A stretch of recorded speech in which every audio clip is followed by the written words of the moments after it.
गेली 40 वर्ष मराठी मनोरंजन विश्वात अविरत काम करणारे दिग्गज अभिनेते म्हणजे महेश कोकाटे, लक्ष्मीकांत बेर्डे, अशोक सराफ ह्यांच्यापासून भरत जाधव ते आत्ताचे नवोदित कलाकार अशा सर्वांसोबत त्यांनी काम केलं आहे. सेम टू सेम, अगडबम, जत्रा, खतरनाक, पछाडलेला या सिनेमातील त्यांचे काम विशेष गाजले. मात्र छत्रपती संभाजी महाराज या मालिकेत त्यांनी साकारलेली अनाजी पंत ही भूमिका आज त्यांची ओळख बनली आहे. नुकतीच त्यांनी एक मुलाखत दिली. यामध्ये ते आपल्या संघर्षाच्या काळाबद्दल व्यक्त झाले. स्वतःच्या आईचा डोळ्यादेखत अपघाती मृत्यू ते अनाजी पंत ही भूमिका साकारल्यामुळे प्रेक्षकांच्या येणाऱ्या धमक्या याविषयी ते पहिल्यांदाच बोलले. चला तर जाणून घेऊया ते नक्की काय म्हणाले. मुलाखतीत सुरुवातीला महेश कोकाटे यांनी लक्ष्मीकांत बेर्डे यांच्यासोबत काम करण्याचा अनुभव सांगितला. ते म्हणतात, करिअरच्या सुरुवातीलाच मी लक्ष्मीकांत बेर्डे यांच्यासोबत सेम टू सेम या सिनेमात काम केलं होतं. या सिनेमात लक्ष्मीकांत यांचे 5 रोल होते.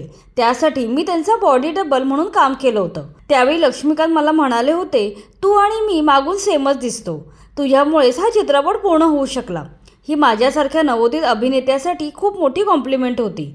आपल्या आयुष्यातील खडतर काळाबद्दल बोलताना ते म्हणतात, करिअरची सुरुवात चांगली होऊनही रेग्युलर काम मिळत नव्हतं. 2-3 वर्षातून एखादा सिनेमा मिळायचा. यावेळी घरच्यांनी मला सावरून घेतले. सुरुवातीची 20 वर्ष खूप स्ट्रगलमध्येच गेली. म्हणावे तसे यश आणि पैसे मिळाले नाहीत, तरी हार मानली नाही. जे रोल मिळाले ते प्रामाणिकपणे निभावले. यात माझ्या आईने मला खूप सांभाळून घेतलं. तुझी आवड आहे तेच तू कर, पैशाची काळजी करू नको, असे आई नेहमी म्हणायची. मात्र एका दुर्दैवी अपघातात ती मला सोडून गेली. माझ्या गाडीचा अपघात झाला. मी त्या अपघातात वाचलो. मात्र माझ्या समोरच माझ्या आईने प्राण सोडले. मी आणि आई आमच्या गावाला चिपळूणला जात असताना हा अपघात झाला होता. त्या अपघातात आई माझ्या समोरच मला सोडून गेली. माझ्यासाठी तो खूप मोठा धक्का होता. तो काळ माझ्यासाठी खूप कठीण होता. मी जवळजवळ डिप्रेशनमध्ये गेलो होतो. त्या काळात 3 वर्ष मी काहीच काम केलं नाही. माझी अवस्था पाहून माझे मित्र पुढे आले. त्यांनी मला समजावलं.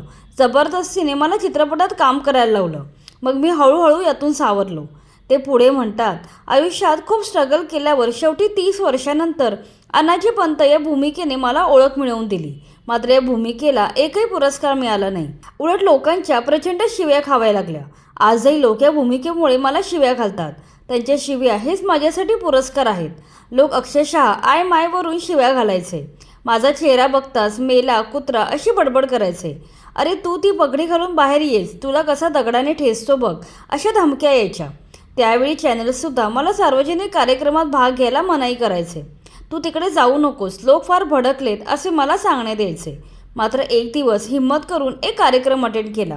तेव्हा तिथल्या प्रेक्षकांनी उलट माझं कौतुक केलं. 3 तास लोक माझ्याबरोबर फोटो काढत होते.